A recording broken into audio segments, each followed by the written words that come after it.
and this is my physics lab on black hole and orbits.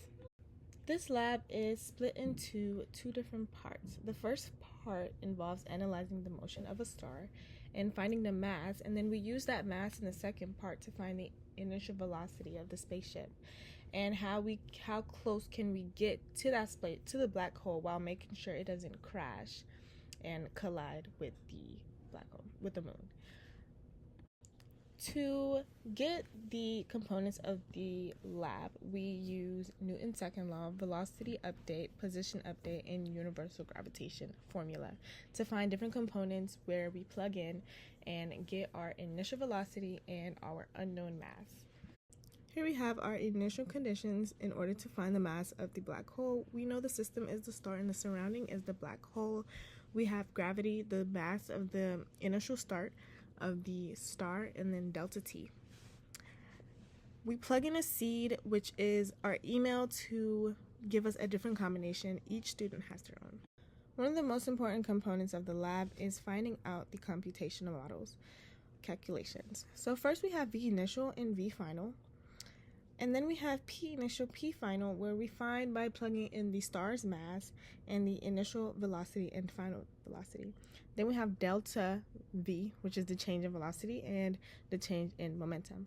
Then F net dp dt, because we want to know what the total force is in order to separate them into F net parallel and F net perpendicular, because F net parallel and F net perpendicular equals F net altogether.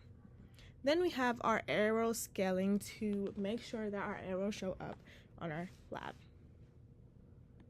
Here we have our final computation of lab 1, and in the end we found that the mass was 5.23 times 10 to the 94 kilograms.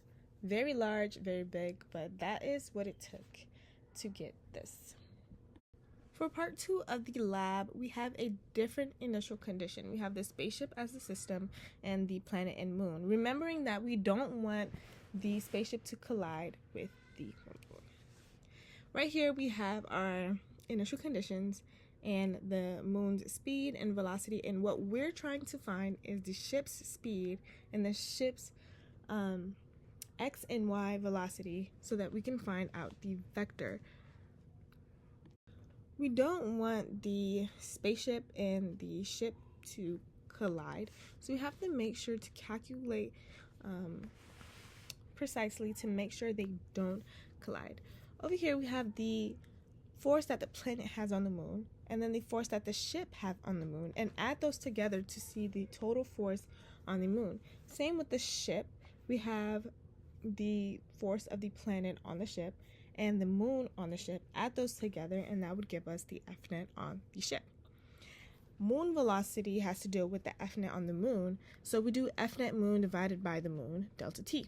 And then same for ship, using the ship components. After trial and error, we finally got a part where we don't have any collision, and the time is 700 hours. So after 700 hours orbiting around, they do not collide and it leaves the orbit. And right here, the vector would be negative 24,000 for x, 31,000 for y, and 0. That is our vector. Although we were able to find the initial velocity and the mass, it was still an estimation which could have caused errors, because estimating the initial velocity was determined using a guess or check method, trial and error. The code could have been ran for longer in order to obtain a more accurate mass. But for now, we have the mass that helped us find the initial velocity overall.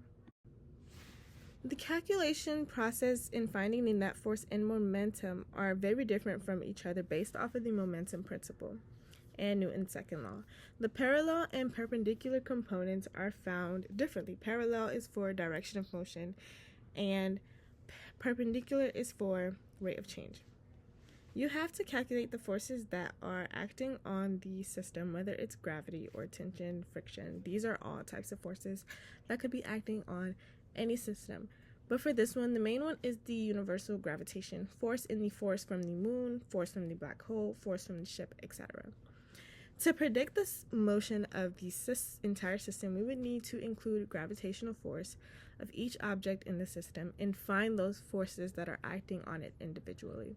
The dominant interaction found would be the black hole because its mass was large, since we found it to be 5.23 times 10 to the 94 kg.